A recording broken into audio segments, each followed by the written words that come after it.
This presentation of the Screwtape Letters brought to you by forestfarmfoods.com.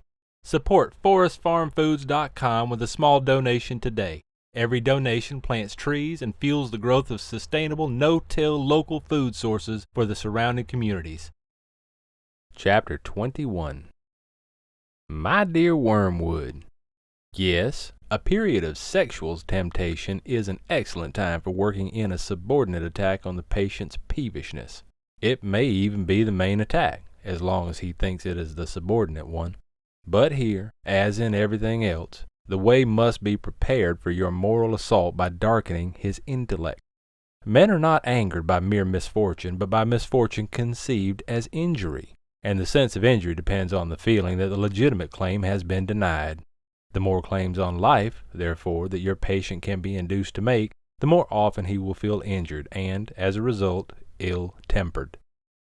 Now you will have noticed that nothing throws him into a passion so easily as to find a tract of time which he reckoned on having at his own disposal unexpectedly taken from him.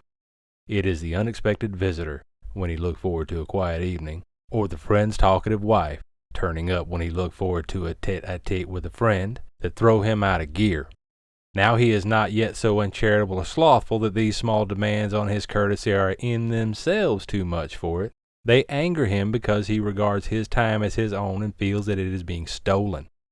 You must therefore jealously guard in his mind the curious assumption, my time is my own. Let him have the feeling that he starts each day as the lawful possessor of 24 hours. Let him feel as a grievous tax that portion of this property which he has to make over to his employers, and as a generous donation that further portion which he allows to religious duties. But what he must never be permitted to doubt is that the total from which these deductions have been made was, in some mysterious sense, his own personal birthright. You have here a delicate task. The assumption which you want him to go on making is so absurd that, if once it is questioned, even we cannot find a shred of argument in its defense. The man can neither make nor retain one moment of time. It all comes to him by pure gift. He might as well regard the sun and moon as his chattels. He is also, in theory, committed to a total service of the enemy, and if the enemy appeared to him in bodily form and demanded that total service for even one day, he would not refuse.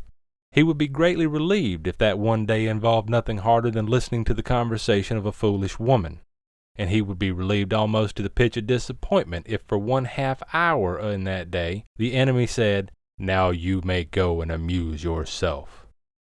Now if he thinks about his assumption for a moment, even he is bound to realize that he is actually in this situation every day. When I speak of preserving this assumption in his mind, therefore, the last thing I mean you to do is furnish him with arguments in its defense. There aren't any. Your task is purely negative. Don't let his thoughts come anywhere near it. Wrap a darkness about it, and in the center of that darkness let his sense of self-ownership in time lie silent, uninspected, and operative.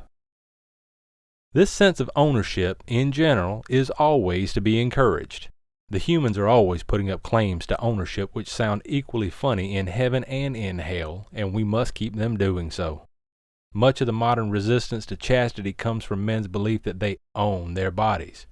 Those vast and perilous estates, pulsating with the energy that made the worlds, in which they find themselves without their consent and from which they are ejected at the pleasure of another. It is as if a royal child whom his father has placed, for love's sake, in titular command of some great province, under the real rule of wise counselors, should come to fancy he really owns the cities, the forest, and the corn, in the same way he owns the bricks on the nursery floor. We produce this sense of ownership not only by pride but by confusion. We teach them not to notice the different senses of the possessive pronoun, the finely graded differences that run from my boots through my dog, my servant, my wife, my father, my master, and my country, to my God. They can be taught to reduce all these senses to that of my boots, the my of ownership. Even in the nursery, a child can be taught to mean by my teddy bear, not the old imagined recipient of affection to whom it stands in a special relation, for that is what the enemy will teach them to mean if we are not careful, but The bear I can pull to pieces if I like. At the other end of the scale, we have taught men to say, my God, in a sense not really very different from my boots, meaning the God on whom I have a claim for my distinguished services and whom I exploit from the pulpit, the God I have done a corner in. And all the time the joke is that the word mine, in its fully possessive sense, cannot be uttered by a human being about anything. In the long run, either our Father or the enemy will say mine of each of these things that exist, and specially of each man. They will find out in the end, never fear, to whom their time, their souls, and their bodies really belong. Certainly not to them, whatever happens. At present the enemy says mine of everything on the pedantic, legalistic ground that he made it.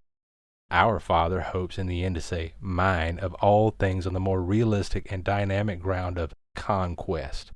Your affectionate uncle, Screwtape.